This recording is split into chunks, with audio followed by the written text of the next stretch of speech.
বন্ধুরা, আজকে আমি বানাচ্ছি বেগুন ভরুয়া। তেল গরম করলাম, তেলের ভিতরে জিরা দিলাম, একটু তেজপাতা দিলাম, তেজপাতা একটু আদা রসুন দেবো,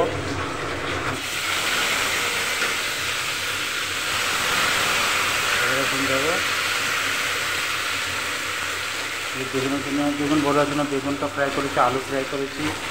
তারপরে এখানে মশলা, এটা পেঁয়াজ, টমেটো, বাদাম দিয়ে এটাকে কষে নিয়েছি, কষে নিয়ে তারপরে এটা পেস্ট করেছি, এটা এর ভিতরে এখন দেবো। একটু দিলাম লঙ্কা পাউডার, হলুদ পাউডার, নুন দিলাম,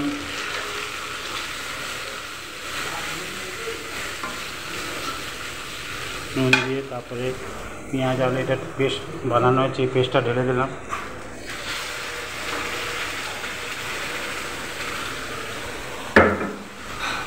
পেস্টটা সেটা ভালো করে ভুনে নেব, ভুনে নিয়ে তারপরে আলু বেগুন দিয়ে একটু কষে নেব।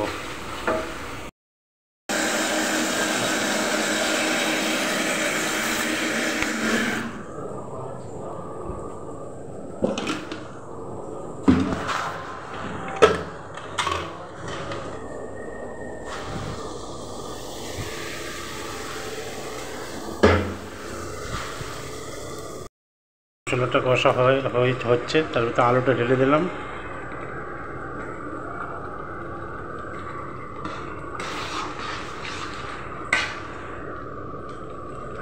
আলুটা হাফ ফ্রাই করা আছে, গ্রেভির সাথে পাকালে আলুটা ভালো টেস্ট হবে।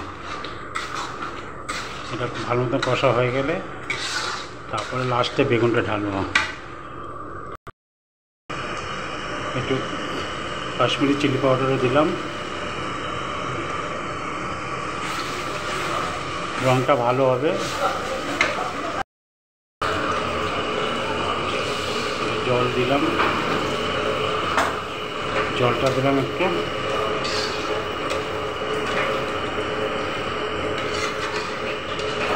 জলটা দিয়ে বেগুনটা দিলাম, বেগুনটা দিয়ে ভালো মতো একটুখানি মাখা করতে হবে ভালো করে।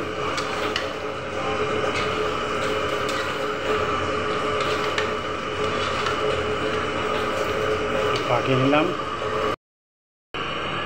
হয়ে গেছে। এখন একটু কস্তুরি মেথি দিলাম, কস্তুরি দিয়ে নেড়ে চেড়ে হয়ে গেছে। একটু ঢাকা দিয়ে রেখে দেবো, এটা হয়ে গেল বেগুন ভরুয়া।